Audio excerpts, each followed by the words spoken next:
Welcome back to the ABL review for Season 20, Week 9 of the North Division. We're in the playoff push here. 4 games left in the North. Time to decide where people are going to fall. I believe at the beginning of the week, we knew 4 teams that were definitely making playoffs. And I believe there was only 1 team that was definitely not going to make playoffs, but not necessarily relegation bound. Another wrinkle here in the North to keep track of is whether or not people may or may not be relegated.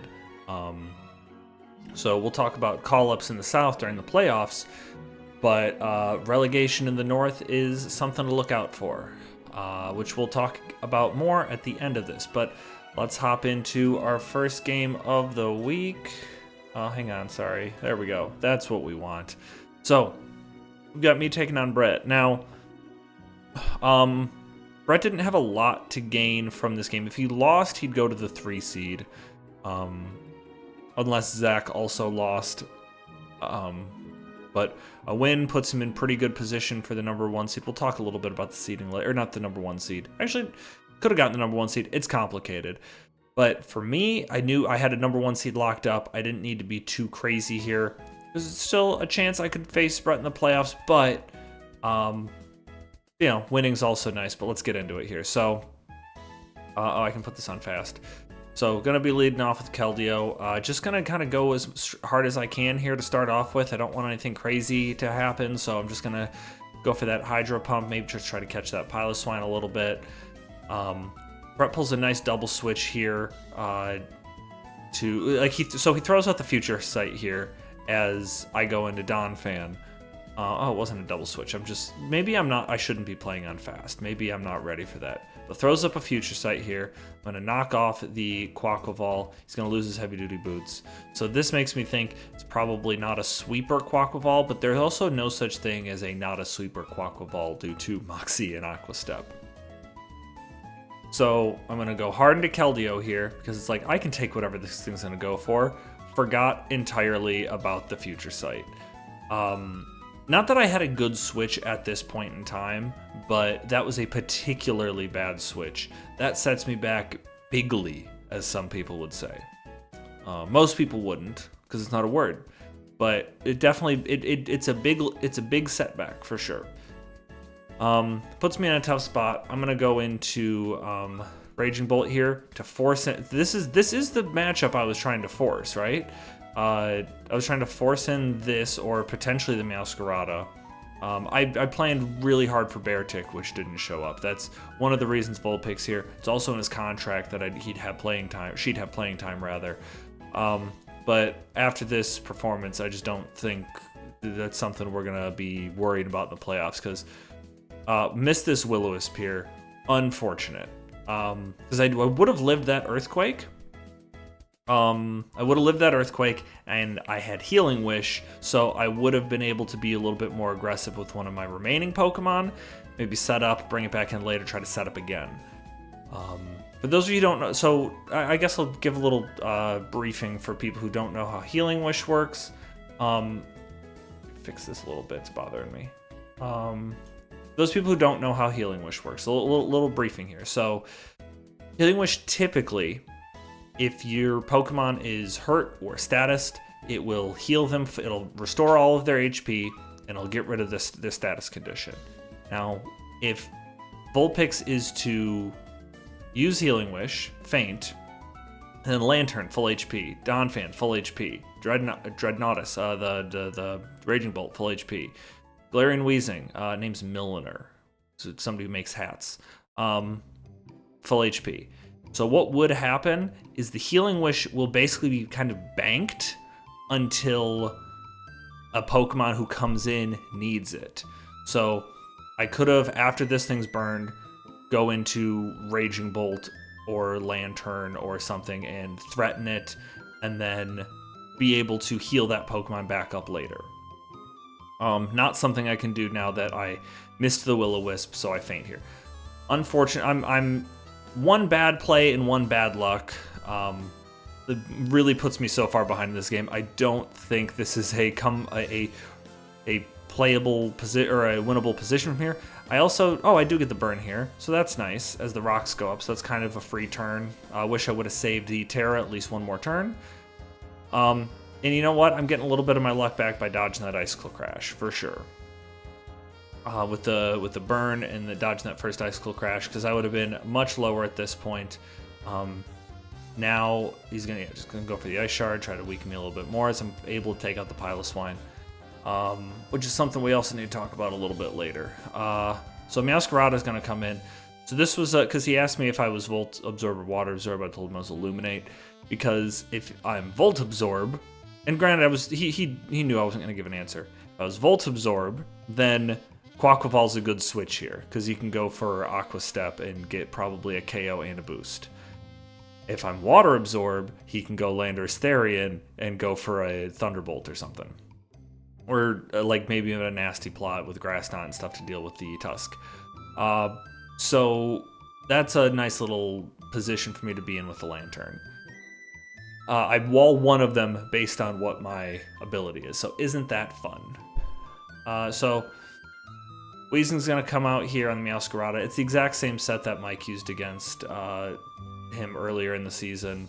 Maybe he had... I forewent Rocky Helmet because I figured there's no way he's going to be protective pads again. I was thinking maybe I can get him to pull a double switch, or like I was gonna pull a double switch to try to get in a good position, but I gotta really play.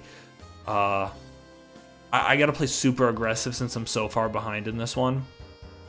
Tried to pull a double switch there, but he just U-turns out, goes into Thundurus. I know he's got Grass Knot, but I don't want to risk a switch into Raging Bolt as he goes for like, because if he predicts that and goes for a Volt Switch or a nasty plot, that's not good for me. So he's just going to go for the Grass Knot, pick me off here. If that was going to happen, come into Raging Bolt. I'm going to try to set up so goes to the Psychic there, going to set up a Calm Mind. I go for a Dragon Pulse here, I think. Pretty sure I do. Right, I don't care about that crit. That one doesn't matter. I've lost at this point. Able to knock Squawkaval down to that range. Can't fuck around. Gonna just pick up the KO with Thunderclap there. Meowscarada's gonna come in. Triple Axle. I need a miss here. That's all I can hope for. There's no real point in going into Galarian Weezing, because at this point, the Dreadnoughtus is just too weak. Can't do it. Granted, if I had that Healing Wish floating in the air, I could have brought this back. I definitely would have saved it then and tried again later, gotten in a better position. But, I mean, yeah, I'm just going to let this play out at this point because I just don't have any real way to come back after that. I'm just going to be attacking what's in front of me. Thankfully, he's got Psychic so as not to stall out this battle any longer. Ice Beam Freeze is my only way out, and even then, something's going to happen down here, down at the end of the game that's going to be able to KO me.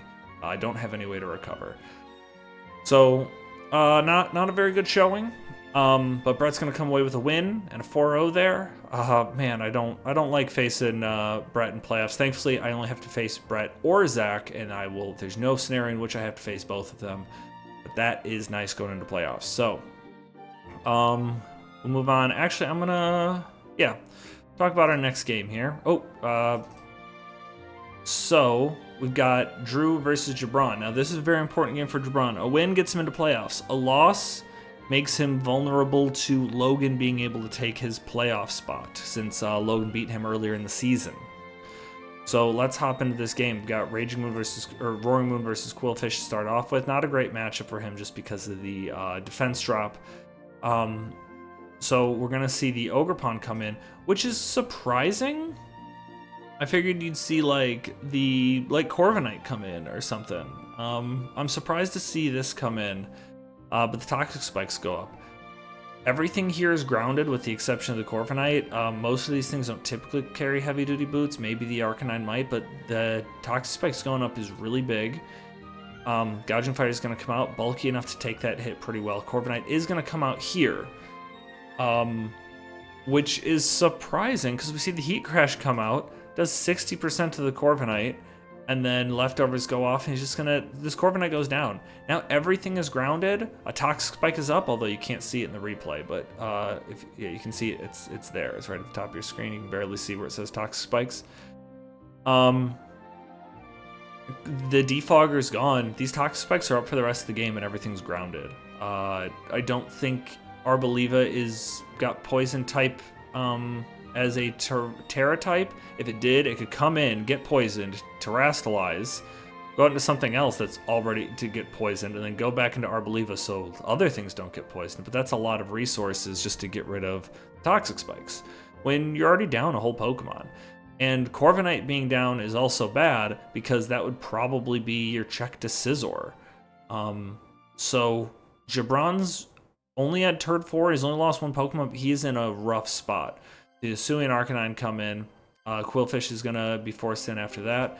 Head Smash is 44%. I didn't calc that live, but that feels like a lot of damage despite the +1 or -1. But also, this is a strong Pokemon, so I don't know what to make of that. You see a lot of damage go off there between the Rocky Helmet and the Poison. This Quillfish, not even Hisuian, Jotonian, is paying dividends. Flip turns out on the Arboliva coming in as the grass terrain goes up. Not a huge benefit for either of the grass. Oh, I mean, recovery's recovery, right? Kilowattrel's gonna come in as the Florges. Kilowattrel's gonna come in, force the Florges in, Volt Switch. Now we got a little bit of a washing machine going on, just mixing everything up, keep turning around. Vortex, that's usually what I call it. We can see the knockoff of the leftovers there. That's also very bad. The Terra Water is good because he definitely would have fainted to a U-turn otherwise. But he's able to live here, go for his Strength Sap, get a little bit of HP back, but not enough from Kilowattrel. So he's gonna stay in. He's gonna get Volt Switched on, which, to be fair, at this point, I don't know what else he's supposed to do. Anything else that Switch is gonna end up with a bad matchup. That Arboliva is essentially toast. I think he just had to let it go down to get a free switch, right? Ogerpon Wellspring's gonna come out against the Alamalola. That makes sense. Gonna knock off, get rid of whatever bullshit it has as a Wish goes up. He doesn't have a lot of good options here because Kilowattrel can come in. I think it probably still has Terra Flying available. It can start Terra Blasting Flying against this team. I think you just need to try to do as much damage as you can. So we see the Horn Leech come out.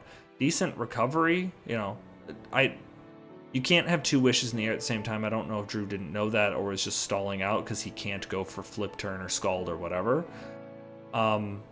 Either way, makes good play. I don't know if he probably knew, but just making it clear for other people.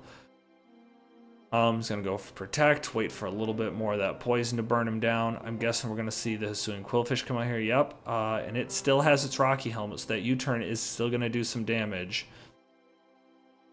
Back into the Alamalola. It's just he's got the right answers for Jabron's team here, and he can play pretty conservatively too because he's in just such a strong position. And we see the Barbarage come out. Barbarage, like Hex, does more damage if they're poisoned. All this shit's gonna be poisoned because of those toxic spikes he got up very early in the game, and the ones that Jabron can't clear.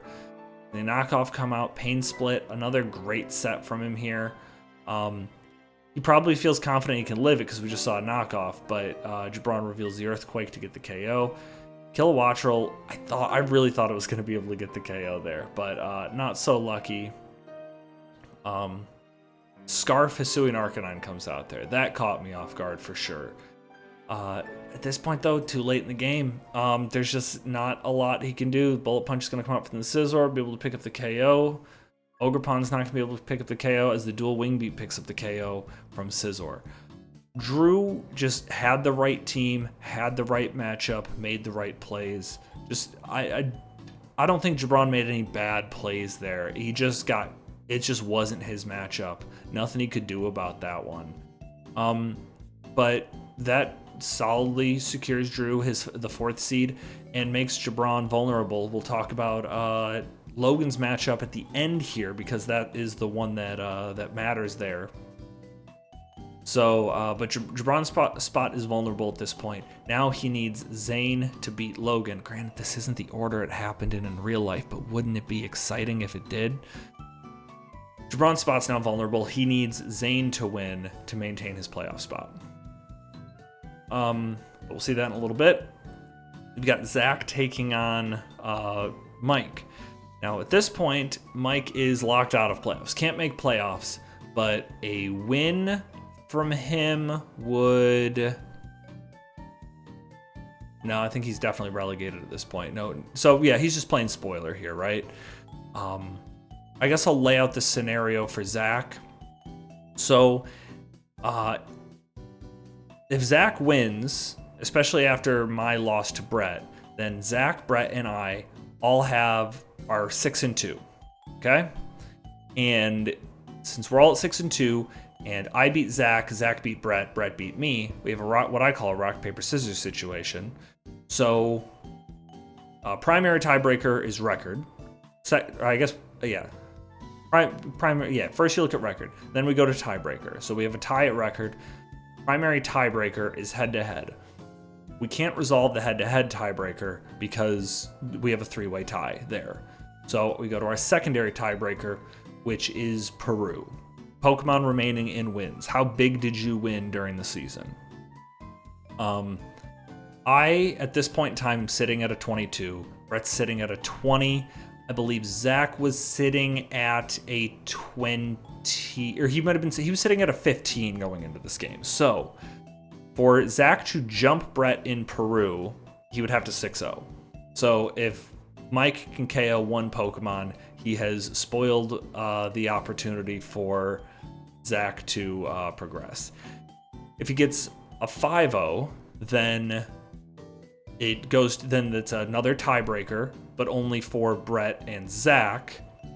I would maintain 1 since I would win the Peru race, and then we'd look at the Opal for Brett and Zach, which Brett had 3 and Zach at its current time had 7. So Zach's only way to increase his playoff standing is to get a 6-0.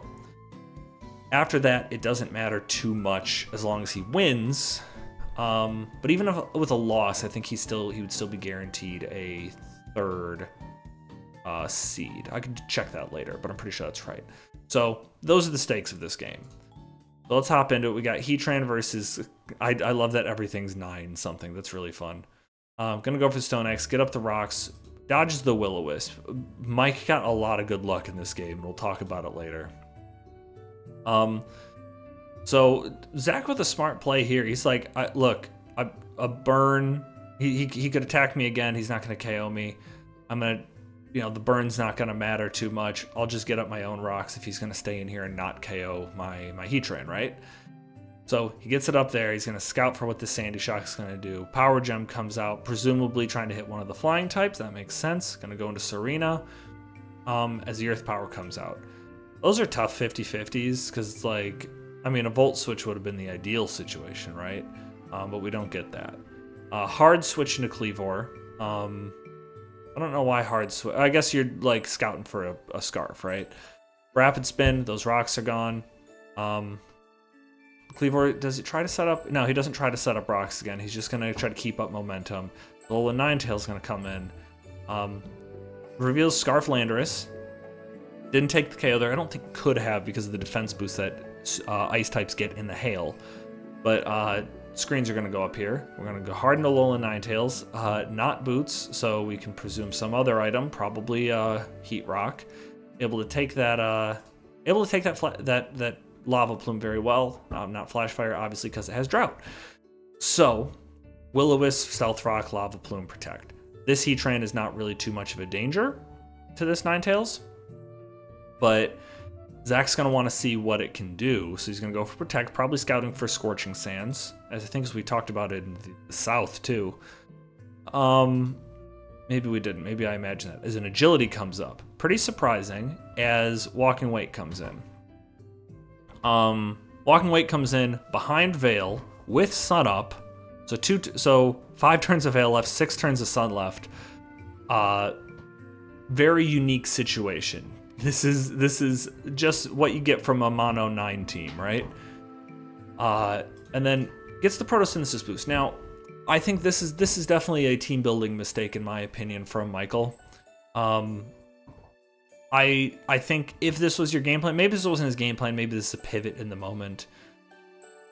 Speed boost is probably better for general purposes, but if your plan was to pass an agility to Walking Wake, which I would have to assume was the plan based on the makeup of the rest of the team, I really think you should have EV'd your Pokemon to get a special attack boost. Would have totally flipped how the next 5 turns plays out here, right? Because special attack boost would definitely put that, like, it would have had 30% more special attacking power. Probably could have even been modest. Would have done maybe, it probably would have done like 40%, which I believe it says leftovers. No, he could have just kept going for Dragon Pulses. Like, I mean, he maybe might have wanted to predict for the Clefable, but then this switch into the Water type wouldn't have mattered there. So now he's playing a prediction game. He's got to try to get the plays right. Do you go for a Hydro Steam versus Clefable, or do you predict the Serena or the Dragapult to come in? We went for the Hydro Steam versus Clefable. Got the first play right. Able to live with the Moonblast because of the Aurora Veil. But he's on a timer. He's got that Life Orb ticking away at him. Serena's going to come in on this Hydro Steam, not able to pick up the KO. Dragon Pulse is able to pick up the KO there, so you know what that means, guys. How many kills did Life Orb get this week? It got a kill this week. Everyone's real happy to hear the jingle. Always fun. I think we've gotten to use the jingle a lot this season. Granted, we've had a ton of games, so that makes sense. But the Walking Wake is going to go down to Life Orb here, just as the sun ends. Very appropriate. Cleavor is going to come out against this Scarf. Yeah, so Cleavor comes out against this Scarf Landorus here. Now, not good for him. I think he made the right play by letting this go down, because you have Alola Ninetales that is, after Rock's going to come in at like, what, 40%? Maybe not be able to live a... Actually, we know... spoilers. Not going to be able to live a Scarf Earthquake. Sandy Shocks, outsped, KO'd. Ninetales, outsped, KO'd. Bisharp, we're going to talk about Bisharp, but just remember this game state after Bisharp comes in later, okay? Alola Ninetales comes in. Hail goes up. Not able to get the screens off, dead. Ninetales comes out, not able to do anything, dead. So now we have the Bisharp come out. So, we could have been here 2 turns ago, right? We didn't need to give away both Ninetales. As he tears Dark and goes for Sucker Punch, does really good damage. He could have done this. He could have done this 2 turns ago and still had 2 Pokemon left. Because he lives that, because he is no longer Steel type. Braviary is going to come in on the Sucker Punch. Yeah, but we can play it out from here, but he threw away 2 Pokemon with no benefit. I think Zach plays differently if it's a 5 versus 4 scenario than if it's a... He might even, like... If Bisharp comes hard in, he might not stay in an Earthquake with Landorus. He might have gotten bloodlusted after he KO'd the 2 Ninetales. I don't know. But I still just don't think you should be in the habit of throwing away Pokemon when you have ways to not throw away Pokemon. Shocks is going to come in on the Braviary. I think that, good play there. Yeah, he's going to go for the Power Gem here, presumably. Yep. Yeah, I think that he actually plays the rest of this game pretty good, because he's down 2-5 and he really starts to battle back here. Granted, a lot of luck comes into play, because now he's down 4-1. His goal was to KO 1 Pokemon, and he did that to keep Zach out of a first round bye.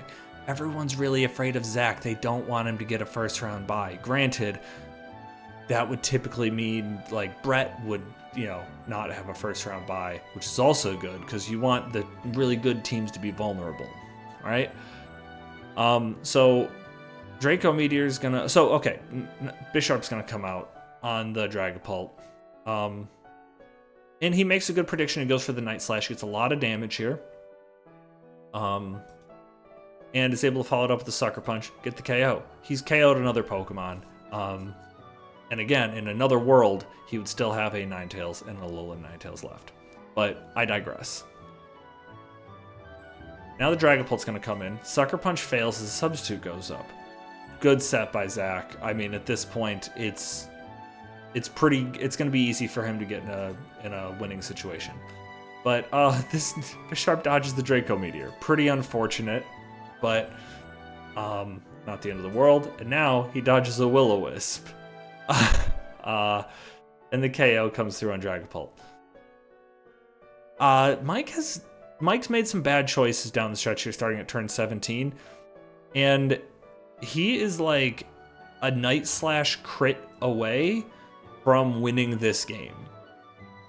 Granted, it's because of a Draco dodge and a Willow dodge, and if he dodges another Will-O-Wisp here, then the game's over. If he had Swords Dance, I kind of wish he would have gone for it at some point. I think he kind of would have needed to. But yeah, Will-O-Wisp comes out here as he goes for the Night Slash. If he dodged that Willow, crits on a Night Slash, which is a high crit ratio move, you know, the game's over. Lava Plume comes out, doesn't even pick up the KO, gets another Night Slash off, but too little too late at this point, and he's going to go down to the burn. Just kind of a wild end to a game that was, I thought, a foregone conclusion many turns before. So well done, Mike, for kind of keeping it close, and well done, Zach, on yet another good season from the three-time champ, the three-peat champ. But it's time to talk about our Marquee Match of the Week. Marquee Match of the Week. Now we have a theme. So we've got Logan taking on Zane in... granted, it didn't happen this way in order of time, but this is... The way I've structured this is now, this is winner goes to the playoffs. If Zane wins, he takes Curtis's 6th seed in the playoffs, and then Jabron stays in. And if Logan wins, Curtis stays in the playoffs at a 5 seed despite having a bye week. And Logan takes Jabron's spot, and Logan hops in the 6th seed. So this is a game for playoffs. Despite a Terra mistake from Zane that cost him the game, honestly. I mean, definitely cost him the game. He won that game otherwise. Granted, it was that early Terra, so who knows how things would have played out. Hard to say, but we're looking at a very different playoff situation here if that happens. But let's hop into this, because we're going to open up with Thunderwave coming off. And if you've listened to the South analysis this week, you know how much I hate Thunderwave. And we're going to see a lot of paralysis in this game. Rocks are going to go up from Logan's side of the field. Now, Zane did learn something in this game, which I do think influences his game plan here. I mean, it informs his game plan, rather. You see the Stealth Rocks go up. Ice Beam's going to come out. Do decent damage, honestly, in my opinion. See a Thunder Wave come out. Got another paralyzed Pokemon. And now we're going to see a Wish go up. You're going to see him click Roar. So we're seeing this... So you got Thunder Wave, Stealth Rock, Roar, Wish. This is not your typical Scream Tail. You may think this is a bad Scream Tail, and I think Zane might end up thinking the same thing, because he didn't know that Roar was negative priority. He thought he was just going to be able to go and kind of keep roaring and have things kill themselves on rocks, which that's exactly why it's not negative priority, because that would be bustedly good. So he roars it out, brings in Petrunt. He's gonna get healed up, and he's just gonna go for another Thunder Wave here, which I can't blame him. Malignant Chain's gonna do a lot of damage, doesn't get the Toxic Poison. Logan can't have all the luck, but he's gonna go for a Roar there, and he's gonna lose his Scream Tail. Sticky Web's going to go up, and he gets a lucky crit here, because that was not going to KO that Galvantula. But he's able to take it out. Logan is getting really lucky with these Ice Beam hits and breaking the substitutes, but let's take it back, because I kind of skimmed over when the Zapdos came in. So let's slow it down for a second, okay? Sticky Web comes out, we get the Malignant Chain kill, right? So Zapdos is going to come in on those rocks. What'd you guys notice? If you notice the fact that the Zapdos is at 88%, which means it took damage from rocks. But wait, Zapdos is a flying type. You're right, but you know it's not a flying type? This guy. This is Hisuian Zoroark. So Logan definitely should have noticed, like, hey, this is not Zapdos. he goes into Regice here, which, to be fair, is what he would have done if it was, I think, Zapdos or the Hisuian Zoroark. Substitute comes up, and then a Nasty Plot comes out. Logan's just going to go for Ice Beam. So, there's 2 clues on this turn that this Zapdos is not a Zapdos. A, it used Nasty Plot, which Zapdos doesn't know. B, when the Ice Beam went off, it didn't say it was super effective, which I believe, maybe I'm wrong. I could be wrong, but I'm pretty sure it would have said it was super effective, even if it was Hisuian, like if it was Zapdos or Hisuian, or if it was Zapdos, it would have said it was super effective because it still calculates damage like it's the Pokemon behind it. So he's had 2 clues, but Logan revealed after the battle that he didn't realize until this Zapdos fainted that it was Hisuian Zoroark. Logan's getting really lucky with not getting paralyzed here. And then this is when he realized it was Hisuian Zoroark. Jeez. Donphan's gonna come out, or Donphan, that's funny. The Iron Treads is gonna come out and just be able to pick up this KO here. Mudsdale's gonna come out, and he's gonna go for a Stone Edge here, predicting the Zapdos to come out. So lost a lot of damage unnecessarily there, but he's going to be able to live this follow-up Ice Spinner and pick up the KO on Iron Treads with an Earthquake. He's in a really good position now. Lottie's looking real strong here in the end game, and granted he still has a couple of paralyzed Pokemon, this weakened Pokemon, but he's got the matchup here. So in comes the Pheasantipity with no Terra, Bad Zane is the nickname. Very funny. Shows off the Moonblast. Logan's going to go for the Rapid Spin here, which I was surprised that this was faster, so this is obviously like a bulkier Pheasantipity, or potentially like Modest, I'm not sure. But now he's not going to have to worry about hazards, which doesn't matter too much because I don't think it's going to come up here. I'm going to see a U-turn come up here. And so the regular Zapdos comes in, you can tell because of the hazard damage it took, which that might be the damage that Latios needs to be able to clean up the Luster Purge. On top of this Ivy Cudgel damage, Zapdos needs a full para from the Ogerpon to be able to roost this off, and, hold on, gets it. So that puts him in a good position. He's going to be lucky enough to hit a Hurricane here, take out the Ogerpon. He's battled back from like a 5-2 deficit to a 2-2. So that's good. There's still the win con of Lottie in the back. He's going to hit this Hurricane here. Malignant Chain's going to go off. No Toxic this week for Logan. He got enough luck against Mike. But also, a little bad luck there because he drew... Zane. Jeez. Zane hits 3 Hurricanes in a row. But he also had a whole bunch of turns where there was no... it's hard to calculate the hacks. There's a hacks calculator, but I really don't feel like it weighs things appropriately. So now Logan went from a 5-2 matchup to a 2-1 matchup, but he's got the one Pokemon he needs because Lottie's going to be able to pick this off with Luster Purge, and I was surprised because we see this Pheasantipity come in, actually lives the super effective Luster Purge from Lottie, but Pheasantipity is so weak that the Moonblast is not going to be enough to KO. Even a crit Moonblast would not have KO'd the Lottie, and Luster Purge can't miss.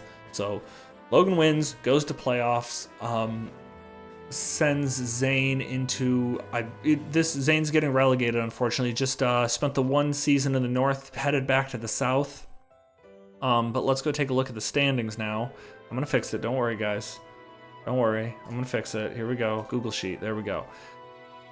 So here's the final standings. I don't know... Yeah, this takes into account tiebreakers and whatnot. So, technically Mike finished in 8th, not 9th. Zane finished last, but they're both in these last 2 spots, so they're going to be going to the South next season. Then we have a 3-way tie here, and Curtis has a tiebreaker over both Logan and Jabron. Logan beat Jabron, so Jabron will go down. No reason to go to the Peru tiebreaker. Then we got Drew all alone at 5-3, easy peasy. And here we have a 6-2 record. And actually, if Drew had, real quick, just gonna do a quick revisionist history. If Zane hadn't messed up the Terra and he had just won cleanly, he'd be 3-5, so he'd be up with this group of people, and he would have, but he doesn't have the tiebreaker. I think we'd have conflicting tiebreakers among 4 people, which is super annoying. Which would go to Peru. He'd have at least 7. Logan might end up missing then. So a different world, but then also Drew would be 4 and 4, still be in the same spot he was at. I don't know if anybody followed what I was talking about there, but we're not going to worry about it. But here we go, up at the top. We got 3-way tie here, and we have conflicting tiebreakers, Brooklyn, Marinis, Jets, right? So everyone's beating each other. We have a rock, paper, scissors situation, so we got to look at Peru, which I have the edge in. So, well, I mean, this is the order, so it goes 1, 2, 3 like that. We don't need to look at Opal. And we don't need to look at head-to-head at that point because we've already moved past it because there's conflicting tiebreakers. There was some question of just like, well, for the 1 and 2, do we look at that differently since it's like, okay, that's resolved. Zach's not getting the 1 and 2, but Brett beat me in a head-to-head tiebreaker. I mean, we could do that, but that's not really how tiebreakers work. So it's just, I don't know. There's discussion of maybe we look at going to differential instead of Peru and Opal. We can talk about that in the off season. But let's take a look at the schedule for playoffs. Here we go. Same setup as in the South, but if you haven't watched that, we do reseeding after the first round. So these are the matchups. We got Drew versus Curtis and Zach versus Logan. Logan's the 6th seed. If he were to win, he would be the lowest seed remaining, so he'd come up here and face me. If Zach wins, he's the highest seed remaining, so he would face Brett. And then the winner of this game would go and face the other one in that scenario. So we're just that's how reseeding works. We've always done it that way. I need to codify it in the rule book so that way it's official, but that's just how we've always done it. And we'll go on from there. Last time Logan and Zach played, when was that? It feels like forever ago, but it was actually not that long ago, it looks like. Is it just, where is it? It was week 7, and Logan lost 3-0. And then last time Curtis and Drew played, that feels like it was even longer ago, but also, I don't have a good memory. No, this one. Yep, right here. And that one Drew won 3-0. So if that were the case, if history were to repeat itself, I would be playing Drew, Brett would be playing Zach. But not necessarily the case. Rematches are always tricky to kind of see how things are going to go.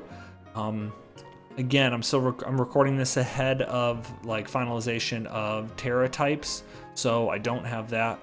But I will have that at some point. We're not going to see any ad drops, obviously, because we're in playoffs.